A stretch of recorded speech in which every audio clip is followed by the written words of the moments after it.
and 8th special presentation. This week on Artbeat Nation, the broad repertoire of a renowned concert pianist. I've been doing these programs which kind of juxtapose something that from the very old music, very traditional music, with maybe seemingly unthought of parallels in modern music. A photographer with his head in the clouds. Some of the things I photographed are actually clearly designed to be seen from the air, looking down from a God's eye view, if you will. An artist who draws with the naked eye can't see. It seemed to click that I would want to go look at the food under the scanning electron microscopes. And a poet reveals a poignant history through verse. Yesterday I lost a country. I was in a hurry. It's all ahead on this edition of Artbeat Nation.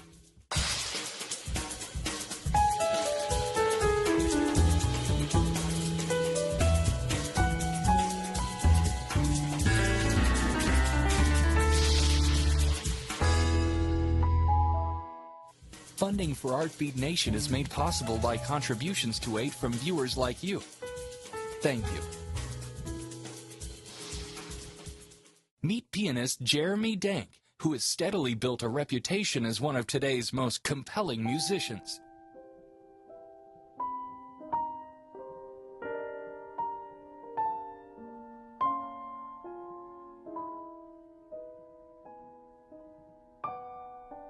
There was definitely never any point when I could have considered quitting playing the piano. It's like a kind of almost physical need. And I can tell if I go a few days without playing that my fingers start moving. There's an itch that happens. But to sustain yourself as an artist, you have to constantly want to learn the next thing that needs to be learned, and to feel that your playing is always a work in progress. And then these pieces, we play them a lot, we play them over and over again, and how do we kind of reconnect them to the world of, of life and literature and the world around us, and how do you freshen them? I started lessons when I was 5. I was a big reader, I was very into chess, I was really into classical music, a lot of things that were really making me desperately popular when I was a kid. I just found a kind of ridiculous photo of me when I was 11 with blonde sort of straight hair and ridiculous overalls and with this enormous unabridged dictionary. It says on the back of the photo, Spelling Bee 1981. When I was finishing at Oberlin, I wanted to choose my next teacher very carefully, and it so happened that an amazing Hungarian guru, George Sebek, came through Oberlin, and he played a recital that I'll never forget. And the kind of European nuance and elegance and the incredible insight of his playing in all its simplicity, it kind of bowled me over. The kind of musicianship that he represented was something where music making was incredibly connected to the wider cultural world, to reading, to the visual arts, to every kind of experience, to philosophy, to just thinking in general. And Sebek had a way of using the most beautiful and sometimes the most cutting metaphors to describe either your playing or some passage. And it was playing that was about having a continuous state of wonder about the music that you're playing. And that's what I had been looking for. And so I ended up going to Bloomington, to Indiana University, just to be with this guru. That's why I ended up in graduate school at all. I would say my repertoire ranges now basically from Bach to yesterday. I haven't played that many pieces written in the last 5 years recently, but I play, of course, a tremendous amount of Ligeti, and I'm a little bit obsessed with Ives. The piece is a kind of Ives' overwhelming and kind of overweening statement of many things that he held dear, and in a way it's kind of an enormous love letter to Emerson and Hawthorne and Thoreau. It's about this kind of oversoul spirit and the sense that Ives wants to unite music that's high and low and bring Beethoven together with hymns.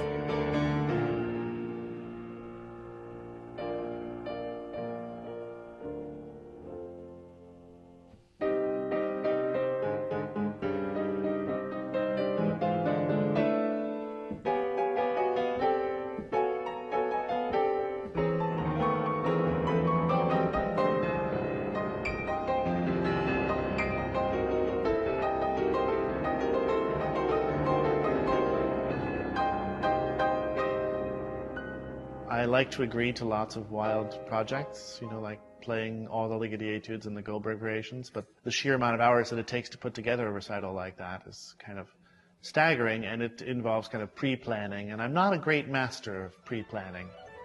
Josh Rodell and I met at Spoleto Festival in 2004 in Charleston, and it was an incredibly fun performance.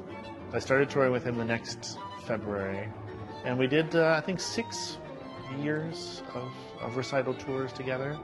But we're going to Europe this year, and we have the album, French Impressions, which we did, and it's an ongoing thing. I've been doing these programs which kind of juxtapose something that from the very old music, very traditional music, with maybe seemingly unthought of parallels in modern music. And I've been playing at the Ligeti etudes, which are really a monument of the 20th century. It's like the most amazing body of incredibly ridiculously hard piano music. In a way, they're kind of conservative in that they look back at Chopin or Debussy, Schumann, even Scarlatti, sometimes Brahms even. But then they're wild and completely modern at the same time. And there's something maniacal about both Beethoven and Ligeti that I wanted to connect. And there was also the idea that, because the Beethoven sonata is all about infinity, and Ligeti is also obsessed with infinity, but in a very different kind of much more 21st century way. Fractals and chaos theory and things that randomly become incredibly complicated. Fanfares is probably one of the most famous of the etudes. It has a wonderful kind of ostinato, which is a repeated rhythmic figure that you hear right at the beginning all alone in one hand. And then it has these sort of deranged fanfares that happen. And Ligeti loved these horn calls that go awry or go astray, and he's very funny with them. But gradually the fanfares kind of devolve into kind of jazz riffs, kind of like Ella Fitzgerald bebop.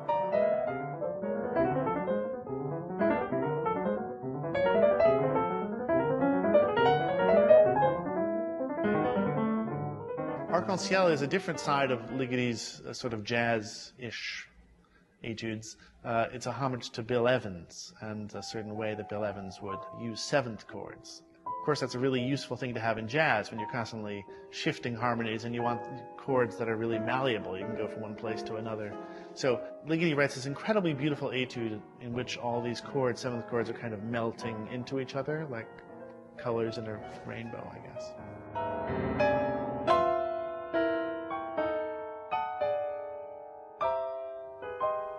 Klavierhaus is a place run by Gabor and Sujatri Reisinger, and they rebuild pianos. They scour the world for old pianos that are in need of a revamp.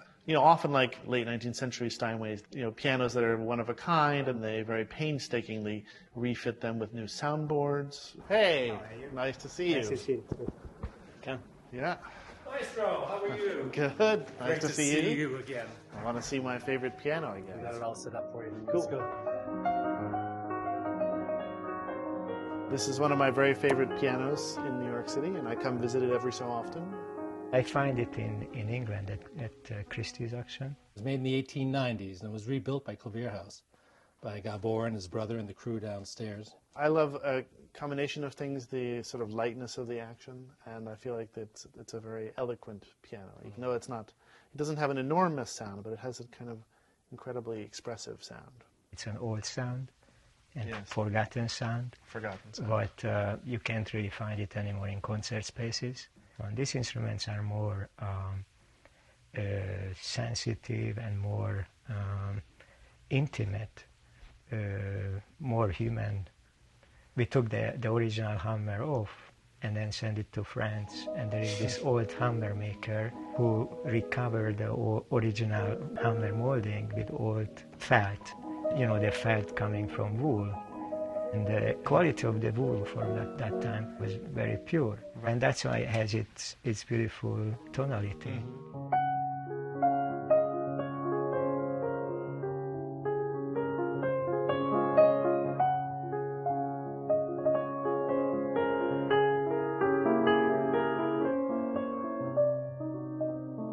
I've been writing now for 7 years. The thing is that it's kind of, it rebounds on the playing. If I'm writing about the piece that I'm playing, suddenly I will go back and practice the piece differently. One day I got an email from someone at the New Yorker, and they had been, unbeknownst to me, kind of reading my blog over a period of time, and this was kind of like a, as you can imagine, for a kid who grew up sort of obsessively reading and reading the New Yorker, it was kind of a weird dream that came true. They were very excited about this idea of talking about a recording and what it's like to suffer and the kind of anxieties. The piano is a very finicky instrument to record with an existential problem. Attack followed by decay, every note a death. You want to capture the ping, the clarity of the beginning of each note, but you also want to get the ephemeral singing tone that remains. It's a complicated balance. The souls of the piano and the pianist hang in it.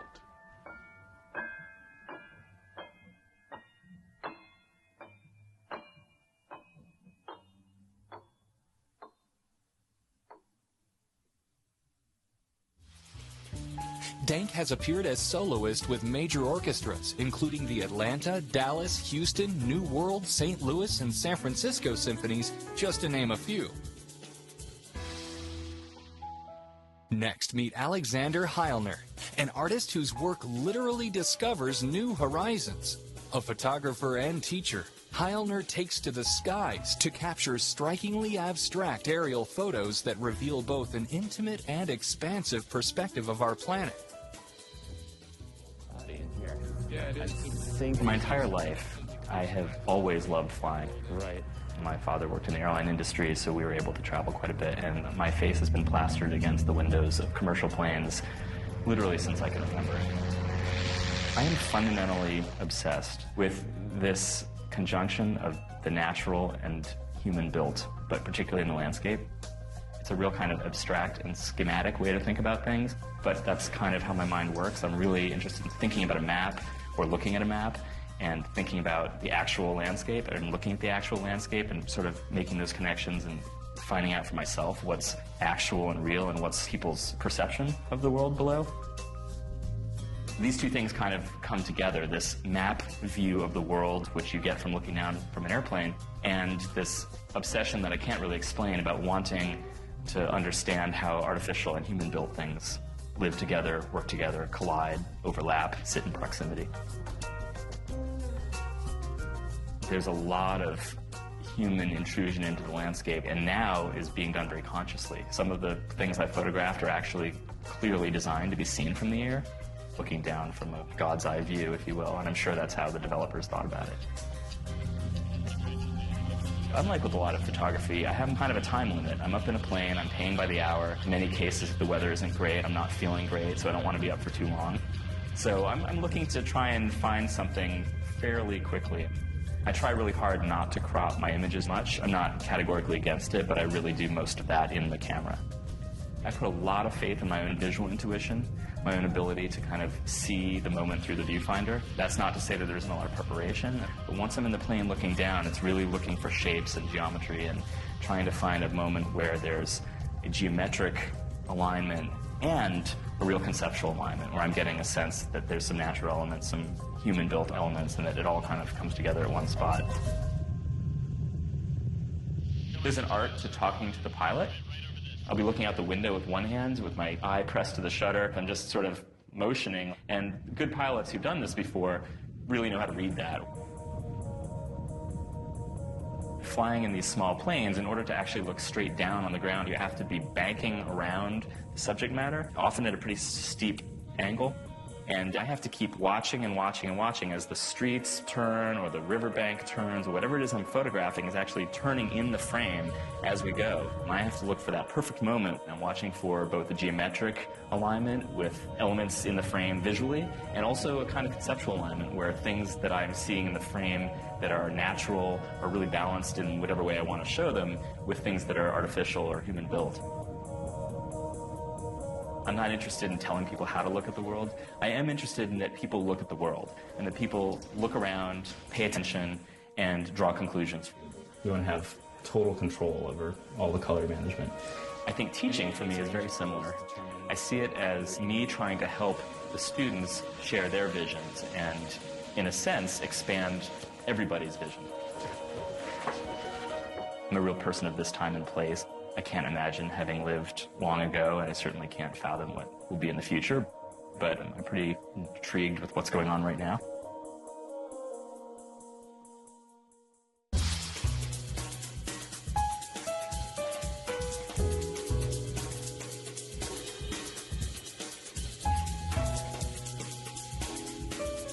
While some artists like Alexander Heilner find inspiration from a distance, our next artist prefers to really zoom in on her work.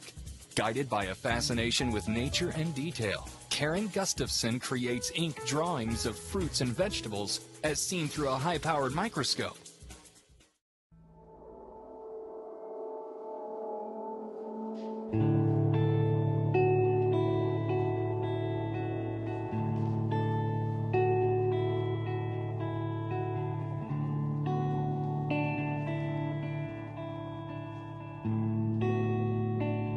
I've always found it much more fascinating to look at things that I can't see naturally and then try to bring those to life.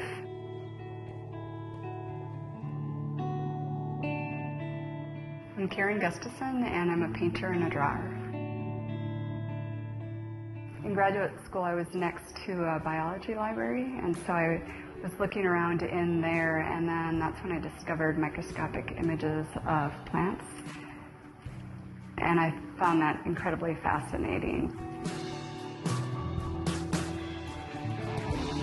The food series that I'm working on right now, I have 4 diptychs, and they contrast raw to processed food. Corn versus cornflakes, garlic versus a garlic pill. I also have raw ginger to crystallized ginger, so ginger and sugar.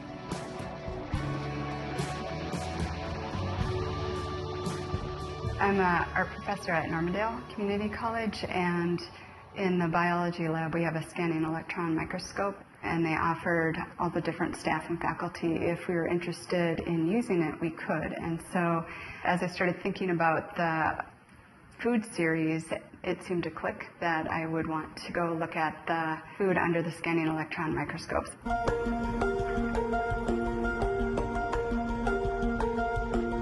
By looking at the microscope, you're seeing the topography, so it really becomes its own landscape at that point, and just the complexity and the intricacies that you find are just amazing. I think I really wanted to see the difference between raw and processed food. You know, food has so much energy to it and gives us so many nutrients, and this idea of cooking and processing food and how seems to take away a lot of that nutritional value. Just trying to kind of understand and explore and see that. The diptych I'm working on right now is raw potatoes. The surprise for me was that it's really a fractal image of all these smaller potatoes and this very tiny raw potato. And then I also really loved this kind of honeycomb type pattern. My goal with it is to have certain areas that are really very bright and strong that come out, and so what I'm doing right now is building up the forms, making them more dimensional, as well as changing their tone so that they get much darker. A lot of them get pushed back in space, so the other ones stand out quite a bit more. It's a lot about the process and about building individual marks to create this depth through, variations of color, variations of tone. I just love creating depth. I go in to start the negative spaces that are really dark and just do a traditional hatching and cross-hatching to establish that value pattern in the image. And the watercolor paper, since it's not primed or sealed in that way, it really soaks up the ink quite a bit, so I go through quite a few pens, but it also allows for a lot of different surfaces, some really soft surfaces and some really kind of intense, very crisp surfaces also. I'm not sure why I'm drawing such detail or obsessiveness. My husband thinks I'm insane. The details and the complexities of everything just allows me to quiet down. You know, I think there's just a lot of layers in life and a lot of complexity, and taking that time to just slow down and really look at what we can easily pass by. Success for me as an artist is being able to always be honest with my work and have it be something that makes me want to come into the studio and explore and learn and see things in new ways and understand and keep life interesting.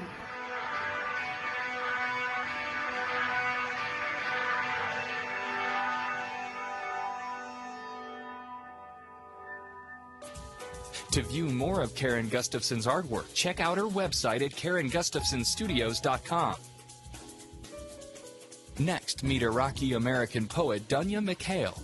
The award-winning poet recalls her life in Iraq and her experience living in America in her poem entitled, I Was in a Hurry.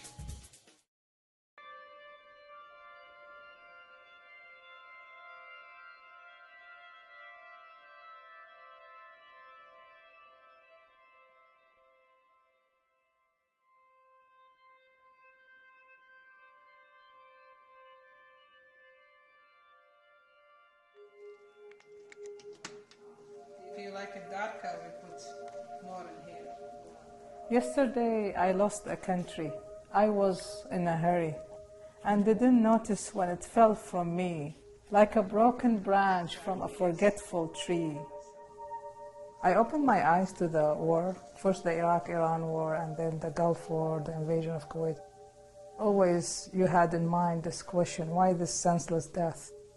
But you can't ask, you can't question anything. I don't like to interfere in politics. I don't understand politics. But politics was interfering in our everyday life, interfering the way you think, what you read, what you don't read, what you write, what you don't, what you do, what you say, everything.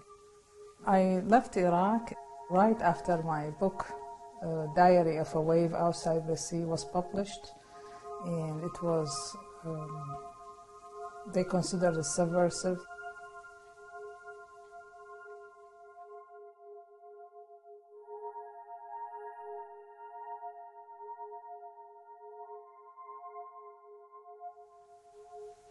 I didn't have an agenda to write about certain things. I didn't plan on what themes that I want to write about. Oh, I want to write about war and peace. No, that was not my intention. It seems what you witness come in your writings. It comes even when you don't plan it. Please, if anyone passes by and stumbles across it, perhaps in a suitcase open to the sky, or engraved on a rock like a gaping wound, or wrapped in the blankets of immigrants, or cancelled like a losing lottery ticket, or helplessly forgotten in purgatory, or rushing forward without a goal like the questions of children, or rising with the smoke of war, or rolling in a helmet on the sand, or stolen in Ali Baba's jar, or disguised in the uniform of a policeman who stirred up the prisoners and fled, or squatting in the mind of a woman who tries to smile. My language is simple, but I think it's deep.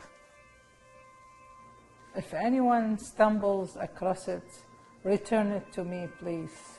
It's my country. I was in a hurry when I lost it yesterday. In 2001, Dunya Mikhail was awarded the UN Human Rights Award for Freedom of Writing. For more information, visit her website, dunyamikhail.com. For more arts and culture, visit azpbs.org/artbeat, where you'll find featured videos and information on the Arizona art scene. Funding for Artbeat Nation was made possible by contributions to aid from viewers like you. Thank you.